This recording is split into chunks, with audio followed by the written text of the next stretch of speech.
Welcome back to The Art of Life, where simple wisdom guides us through day and night. Envy is a feeling we all face at some point, casting a shadow over our happiness and making us feel inadequate. But what if we saw envy not as something to fear, but as a guide to our deepest desires?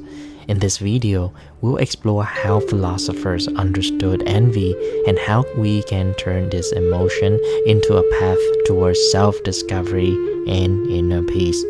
Let us begin.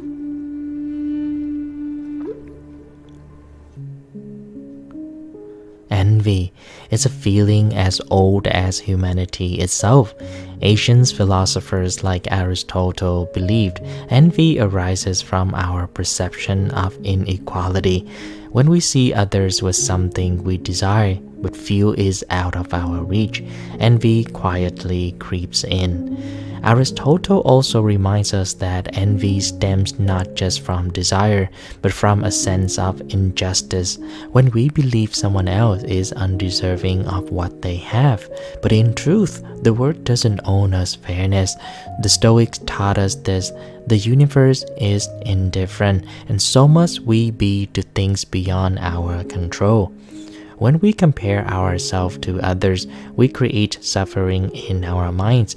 The philosopher Epictetus says, "It's not what happened to you, but how you react to it that matters." Envy is born not from the success of others, but from our reaction to it. We alone give it power.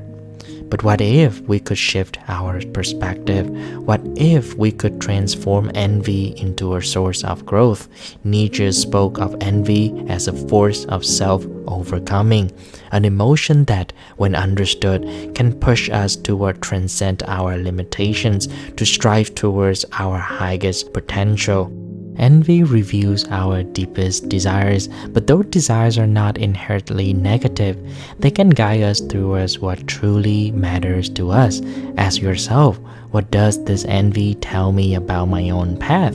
What do I lack that I can cultivate within myself? The philosopher Schopenhauer once said, "Wealth is like sea water. The more we drink, the thirstier we become." When we envy others, we often thirsting for something that will never truly satisfy us. What we see in others is often a mirage, a distortion of the true nature of happiness. We must ask, is what I envy in others even what I need to be fulfilled? Comparison blinds us to the beauty of our own lives.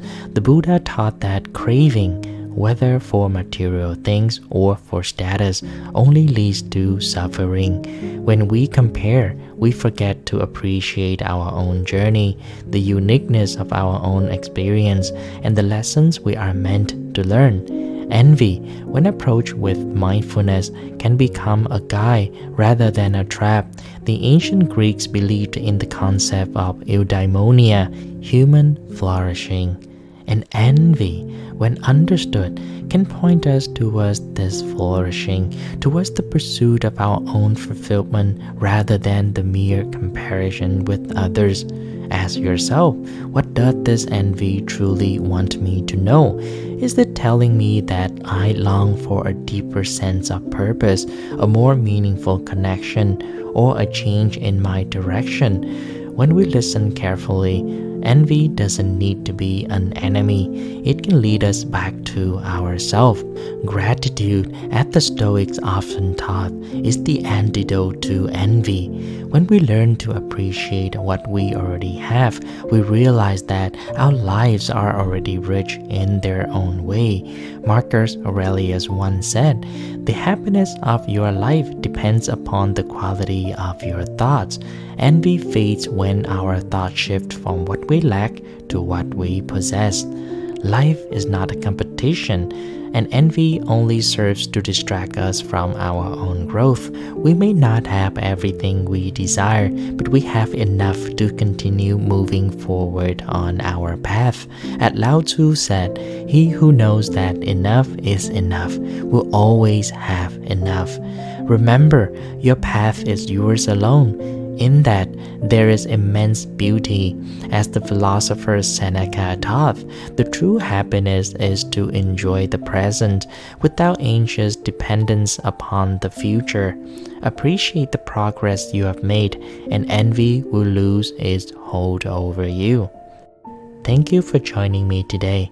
May you find peace, success, and happiness on your path.